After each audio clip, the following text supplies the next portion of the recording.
All right, welcome to the Conviction Fiction, the podcast where we explore the realities of life after incarceration and challenge the stigmas that follow. So, in today's episode, we're turning our focus to women and incarceration, a topic that deserves far more attention. Women represent the fastest growing segment of the incarcerated population, and their experiences are often shaped by unique challenges from caregiving responsibilities to the impacts of sometimes trauma. So to help us delve deeper into this issue, we're honored to welcome our special guest, April Paulk of AP Rose Entertainment. Hi, April. How's it going? Hi, how's it going? Going well. Glad to have you to join us today. We're going to talk about women and incarceration and your experience. I know you're pretty much eager to get into that. Right.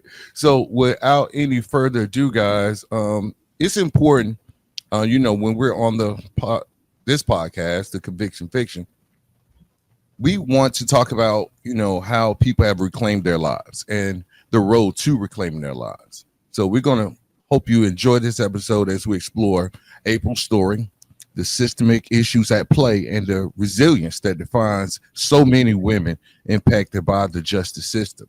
So I want you guys to stay tuned for a conversation that promises to be enlightening, inspiring, and empowering.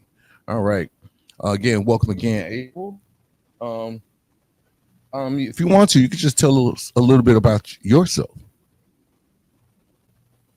Well, I myself was formerly incarcerated. I was sentenced to 15 years. I did a total of five. I've been out a year. I was released March 3rd, 2023.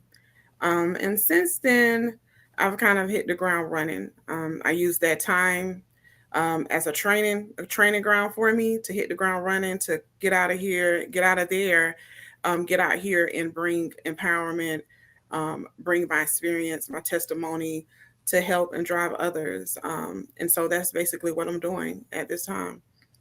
Yeah, you're doing a lot of good stuff. You are the AP Rose Entertainment, wherein you guys have a show called The Queenables. Can you tell us a little bit about that show? Okay, well, the Queenables is definitely it's about women. One thing that I've always known was entrepreneurship, even before my incarceration. So I built the show around entrepreneurship. Actually, my niche is just as impacted in people in entrepreneurship, and so what I wanted to show was that women, we often face a lot just without having a felon on your background or having a criminal record. So I wanted to show women that have gotten out of incarceration and now they've hit the ground running and they're doing their own thing. They're bossed up, they got their hustle on, and now they're entrepreneurs. One thing I found that coming out from being in the medical field before incarceration and coming out was that it's hard for me to get a job. So I wanted to incorporate entrepreneurship and let that be our focus. So if they don't want to hire us, great. We'll create a business and we'll hire each other. And that's what I wanted to do. And so within the show, the women, they all are entrepreneurs or aspiring entrepreneurs, and we help each other. It's like a built-in network.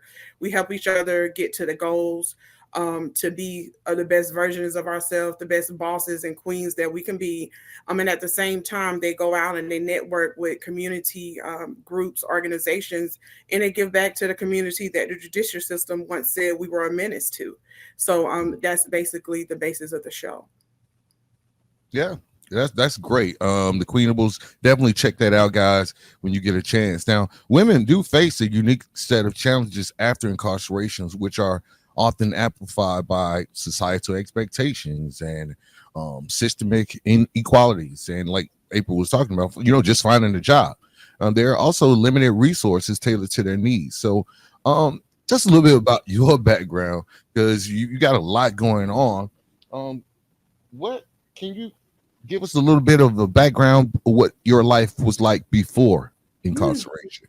Well, I am the youngest of 10. I'm from a Whoa. small Southeast Georgia town. And so I spent predominantly most of my life growing up there. And then I went to Augusta, Georgia, where I started my college life, and I met an ex-husband, and started living, doing my grown-up stuff. So within that time frame, I found myself in a domestic abusive marriage. Hmm. And upon trying to exit that, a lot of tragedy hit within my home, within my family. Um, Basically, my ex-husband, he came in, he shot me. He shot me in my head. He killed my sister. He killed her husband, and then he killed himself. That was a hard hit, and then not to mention my 12-year-old son at the time witnessed it all. So from going through those changes of domestic violence and trying to figure out what was going on in my life, my first result was, I survived that. I'm about to ask that question, like, why haven't you lost your mind with all the things that you've been through? And all I can say is pretty much that I got shot point blank range in my head. He put me in a headlock. And I didn't die. Scientifically, they said the gun probably hadn't been used. In Yeah. that because I had a big head here, that the bullet hit a bone in my head and just embedded in my scalp instead of going through my skull and blowing my brains out. So basically, with that being said, I feel like if it was my time to die, if God wanted to allow that to happen, that would have been the end of my life. But Wow. because that didn't happen, I feel like I have a purpose. I know I have a purpose to save someone, to help someone else. And I'm not going to lose my mind, in that sense. And I say that because if he wanted me to not be here, I wouldn't be here. And so I'm pretty sure God didn't save me just so I could lose my mind or go insane. I'm Wow. here for a reason, and I'm here to empower and to help others. To, if I could save one person, build self-esteem, build futures, and that's what I'm here for. And after that happened, it tore our families apart. One thing, I have a strong belief in God, and I do know that Satan is a killer. He's a destroyer. He set out to destroy and hurt as many families in that situation as he could. Mhm. And with that being said, I'm here for a reason, and I'm here to show him that he is definitely a liar. And so, from suffering from domestic violence, from suffering from these challenges of being incarcerated, and even when it came down to my incarceration, I mean, I was a business owner. I own personal care homes. And Mhm. in my process of coming to the Atlanta area, I was offered a new future, something to get away, something to talk about my story of domestic violence. And I was in a process of selling one of my personal care homes, and one of my clients got hurt.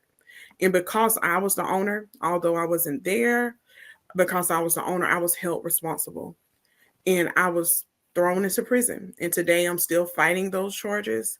But, neither the less to say is just that my life changed in a blink of an eye. Yeah. And all of those things that happened, I've never been to prison before. That was a culture shock. I was taken away from my kids again after everything that we've been through. And so upon getting there, I'm like, I know, Father God, you could have changed that judge mind at any time. So if you allowed this to happen, I'm here for a reason. I'm here to meet someone, and someone is here to meet me. I'm here for a reason. So I'm going to make it the best of this, and I'm going to get something out of that. And, before, my champion causes of advocacy was domestic violence. It was mental health, because my ex-husband's family said he had mental health issues. So I focused on that. And it was women, because I was a woman going through so much. But now, once I'm in this system, I see that incarceration is a whole nother ball game. So I champion the cause of justice, criminal justice reform. And so I'm like taking everything that I've been through and survived, that people have not had the opportunity to talk about. They didn't survive those things. I'm here for a reason. So my testimony it speaks volume, and it's here. I'm here for a Yeah. reason. So I'm going to use it to help someone else. Yeah, definitely a powerful story there. Now, I know you have the entertainment. You using entertainment as one of the ways to get your story out, right? So, what? How has that past shaped the way you tell your story? I mean, are your show? I know it's a reality show with the Queenables and stuff. Are there Mhm. other ways that you tell your story through your entertainment? Well, the entertainment company focuses on podcasting, branding, docuseries, documentaries, reality TV show, unscripted film, art. Basically, it's a platform of all the thing for all the things I saw when I was incarcerated. So it's to give those who feel like they don't have a voice because of shame, of because of their past, or whatever the case may be. That's what it was created around and centered around. So it's basically to give that platform. And one thing I was able to research while I was incarcerated was that social media entertainment industry had came up in the area that I was coming to, which is the Atlanta area, and people it held people's attention. So this is a platform to get that attention to the things that needs to be shared, the things that need to be heard. And so that's what AP Rose Entertainment is about. The first project, the first thing that God put on my heart to step out with was the Queenables. And it was to bring that to pass, to show people, because people don't really understand. I see people doing jokes online about being incarcerated or doing little scenes, but they don't really know what it really is to watch, to sit in there and see those different things that go on around you, to see, down from the way people live, the way people have to adapt, the things that you have to go through just being in that environment, and the fact that someone has complete control over your life, and know your family can't call and change it. Nobody can make a difference. You're there, you're there. And so with that, that's why I opened up AP Rose Entertainment, and we focus on the Queenables first, before we went into the other projects. Okay, that's what led me to my next question, because I know you talked about the challenges of being locked up, especially after going through that horrendous domestic violence relationship or violent relationship. So when it comes to your prison experience, what was the turning point that inspired your transformation? What was the turning point? Was there an incident there, or something that happened while you were in prison and say, hey, look, right, I'm going to become that advocate for criminal justice reform, et cetera? Well, I guess it's really not a specific thing, because even from diagnostics, it's just something about me. Even in diagnostics, I was doing prayer circles. I was motivating the youth. I saw things. I was heartbroken because I had teenagers, and I seen teenagers coming in there with bodies and different things, and I'm like, oh my gosh, she's just a child. She doesn't have a clue of what she's gotten herself into. They're not. The reality hadn't really set in their lives about what they're about to face. And so as I saw these things, I'm like, even though I had those nights where I cried and screamed and begged my sister, yeah, I got to do something to get me out of here, but that didn't happen. And so I No, it just, ain't that easy. It's not that yeah, easy. it ain't that easy, So it's just like, after seeing those things, seeing the children, seeing the mistreatment from some of the officers, from the warden, the people yelling, the abuse, it was just like, Lord, I'm here, and I gotta make it out of here. My children, I need to get to my children. We've been through a lot. I gotta get to them. So help me stay grounded. So what I did was, like, the Queenables was actually birthed. Well, the seed was planted my first year. I actually, I would walk around with a composition book, because that's to keep my mind off everything that was going on around me. And I just was writing. I started doing surveys, asking people if they saw a reality show, what would they want to see. And, I just started that work then. And so it was just like, after seeing so much, I'm just like, I have to keep my mind together. So I did in my prayer. I got enrolled for every single thing that I could possibly get enrolled for. I got all kind of degrees, certificates, anything to stay positive. I helped with the church circles in the dorm, anything to keep my mind afloat, to try to keep me positive. But it was hard, because you have those moments after you're doing all of this, and you're just like, Lord, I'm still here. I don't know if I could take it anymore. And for some reason, I feel I'm somewhat of an empath, because I take on people's emotions, and it hurts me.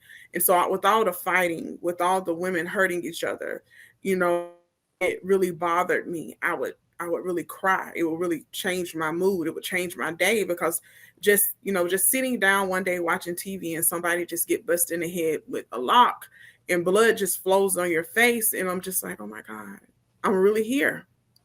Right. And like, what do you do? You don't get in people business, you don't get involved. And by me being in the medical field, I was always pulled.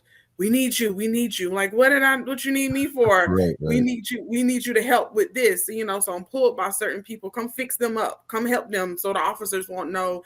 And so it was just like, and with that, I did find a lot of favor. I didn't have a whole lot of issues in there. I found favor in the officers. I found favor in the inmates. So my time really wasn't that hard, in that sense, because of the person that I was. But I had to bite my tongue a lot. I had to see and don't see. And in the process, I'm praying like, Lord, this has to change. What can we do to keep people from getting to this point? And Right. so, and that's when I just delved in what I could possibly have access to. I mean, I was so trying to keep my mind, I was reading dictionaries. I was just doing whatever I could to keep my mind positive, to see what I could do to get out of this place and hit the ground running to make a change. Man, that you said something there when you was talking about being able to gain the respect of both the inmates and the guards, because that's one of the challenges that men face too. I mean, you don't want to be like looked at as a rat or nothing like that, but you also don't want to be looked at as someone that's not trying to get out. You know what I'm saying? Right. So it's like a very delicate balance when it comes to gaining respect from both sides. Now, but with women, um, uh, some of the things that men face are different, especially when we're talking about getting back out into society, right? And one of the things I wanted you to talk about, because like reuniting with your family and the parental roles are different between men and women, right? So Mm-hmm. many women are the primary caregivers. Like in your situation, you were in that domestic situation and you were the primary caregiver now, because I mean your husband, if it was a like a murder suicide like type of deal, Right. right?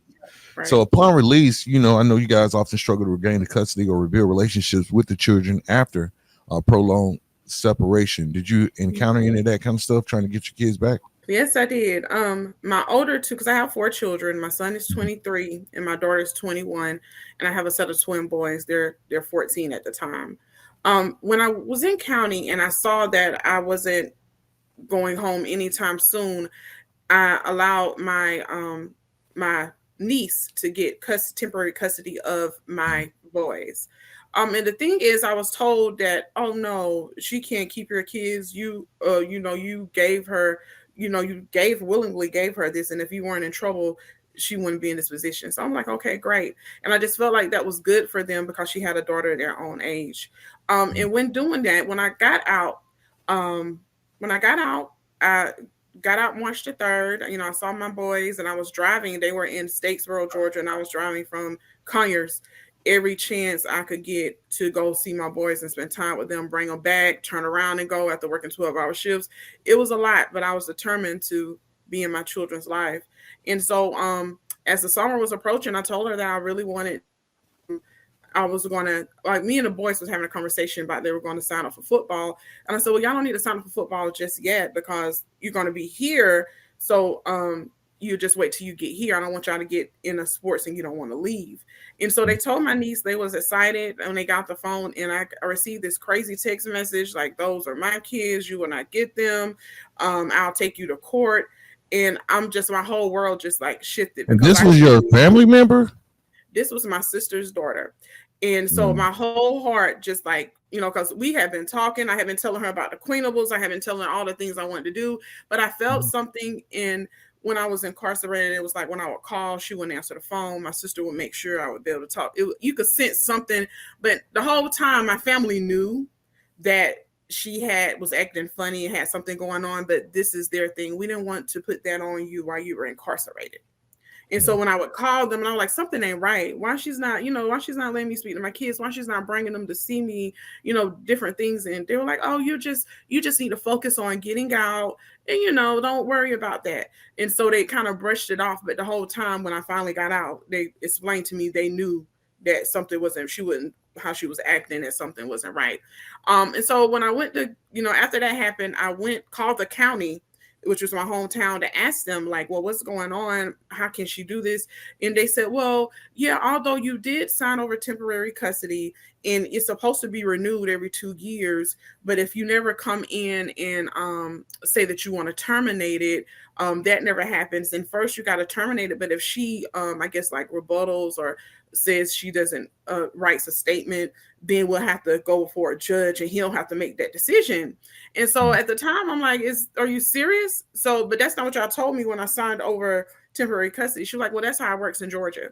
And so with that being said, after that happened, she wrote this long rebuttal and statement, and it broke my heart because she talked about everything that I had been through with my ex-husband, the domestic violence. She talked about my case. She said everything she could so to diminish my character. And it was heartbreaking to the entire family actually because they're not understanding why you're doing this. And it's not like I'm on drugs. It's not like I'm having issues. It's not like I'm trying to put them in a bad situation.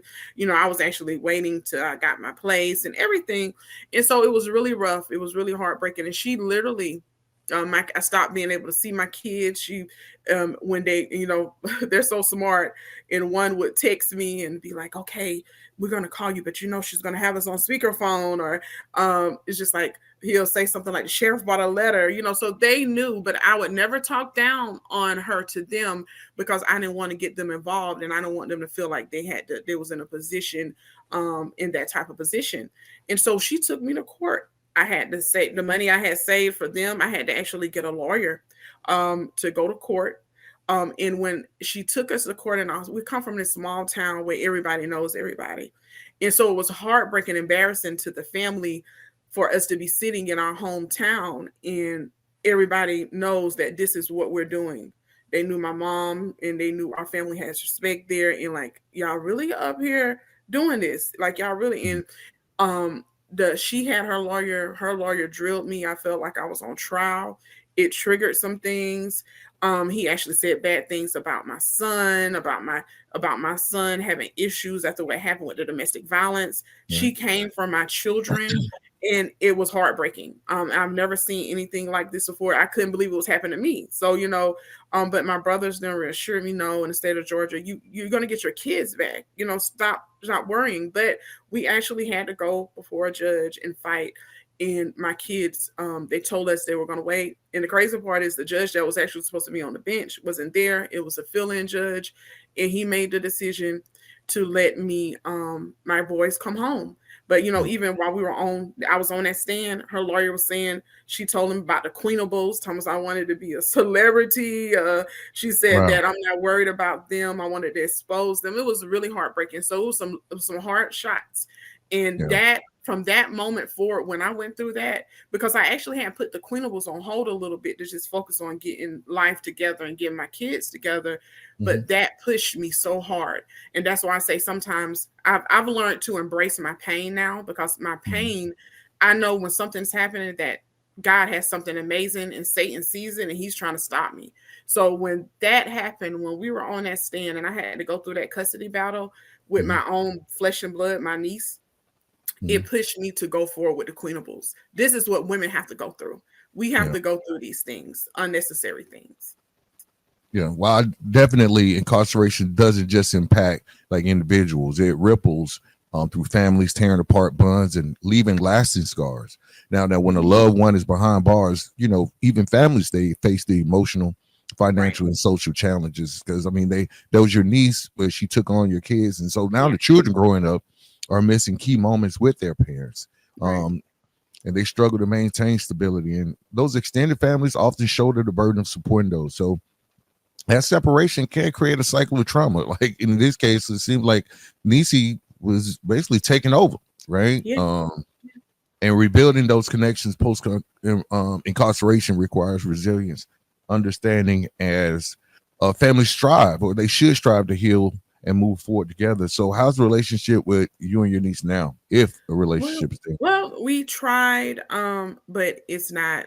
Yeah, For the sake of family, um, we just agree to disagree. we I could disagree. never, so it won't be her because, like I said, it's my sister's child. Right. um me and my sister, we have a relationship, and my family didn't approve of what was going on, but just to keep family, to just keep everybody together, I just preferred, it's best after you show me so much to just, I forgive. I'll never forget. I let God handle that part of my life, and I have my boys with me. They're Mhm. happy, they're thriving, and at this time, that's all that matters. Awesome, awesome. Now we talked about some of the challenges that you face, especially with your kids. Were there now another challenge that sometimes can be different for women is like housing, getting affordable housing. Oh wow. Is that something that you because I mean, here's the thing, and we talked about this because I have a lot of male guests on here, but women they face a unique set. And I'm so glad that you were able to come on and share some of the experiences that you had going through the background. Of your life, and then being willing and open to share with the audience the challenges that you faced and how you overcame those challenges. Now, the part about the housing, right? Being able to um, go through all the legal, the financial barriers, and trying to regain custody and all that kind of stuff. That was a challenge in itself. Hmm. Now, with the Hmm. housing and instability, finding a safe and affordable housing somewhere to live is difficult, especially with the stigma of a criminal record. Now, Right. women, as a woman, did you experience any discrimination or from landlords or lack of access to transitional housing for? Discrimination. I did get to stay in a transitional home. I think I Okay. stayed. Well, it was kind of like a reentry home. For like a few months. Mhm. But I don't say discrimination on that part. It's just that it's not a lot of resources out there for women transitioning out of prison, and with the background, that was that was huge, because they say they have second chance homes, second chance places, but their second chance is based off of if you have a previous eviction, not including your background. So what I found was, if I was a single person coming home, it would be easier for me to find a place because they have some places for people coming back, but you can't bring your kids there. And that was Right. my issue with the transitional home. My kids can't be there because, of course, they can have anybody there with any type of charges, and children aren't supposed to be there. And so the hardest thing was me having two young black men in 2023, 2024, and trying to the places that I would be approved for would put them in some really bad areas. Right. And me coming from where I just came from, I don't want to set myself up for failure or set my kids up without a chance. And so that was what I was facing that, and I was like, oh my God, am I being wrong for not wanting to move in a place that has this very, very high crime rate, or that if my kids, I have to worry about if a bullet is going to come through the door because that's the only place that accepts my background. And so Right. I'm just like, the laws are not matching. You said that if we don't have a violent crime, we get to do a third of our time. We get to come out and we could be citizens, functioning citizens, but it's really not correct, because the only things that accepting us is putting us back in backgrounds or areas that would put us back in the same situation we're trying to stay away from. Yeah, it's like a cycle. They it's like setting you up pretty Right, much, right? right, right. Yeah. Yeah. Now that's definitely something that I think we all face. Going back, they don't put us in Buckhead or put us in a high Mhm. rise, nothing like that. Normally, the transitional houses are in decrepit parts of the city where there is a plethora of drugs or gang Right, activity. There's a right, lot of stuff going on. It's right, like they're actually testing you to see, are you right, going to make it right. through or not. Now, um, one of the things that I wanted to ask about was being able to, because we've seen that you've overcome a lot of different challenges and a lot of different things, um, but the role of support, right? What type of support systems or you know were made available to you? What was your support system like as you were navigating through all of this? I really Okay. Coming out, or like the last 2 years of my incarceration, I signed up for a program, Georgia Coalition Against Domestic Violence, where they were helping me and they assigned me an advocate. I Mhm. can honestly say my advocate helped me from beginning. I mean, from that time that she came on to like my first year. Um, it was actually strangers that came in my life that helped me. I had a pen pal that supported me and helped me make phone calls, helped me get the research and informations I needed. So my support came from, I would say, complete strangers. I did have a sister that had pretty much that supported me while I was there, and had my children, my older two children, and my other family, they weren't as supportive. I mean, they were there if I called them, but they weren't like, just out like I'm going to help you. They were living their own lives.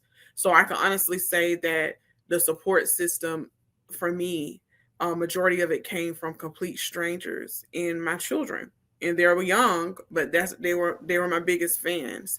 And so I do believe that, somebody told me when I was incarcerated that sometimes your street family becomes your family, and I consider street family to be people that don't know me, but they see the what I have to offer.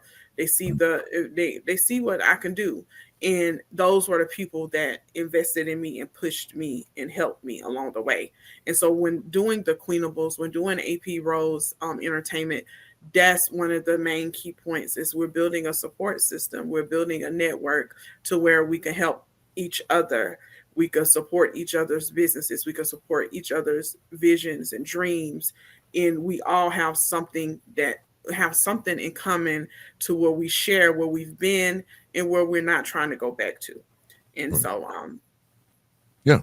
Now, women, not only women but men, we do face that judgment from families and communities, and we have to find our own support system. So that's I just was trying to see if that was something that women experience, because I know we have, like, most of the time when we get out, our families and stuff, they don't trust us. They think we're the same person. right. They ain't gonna believe in the vision.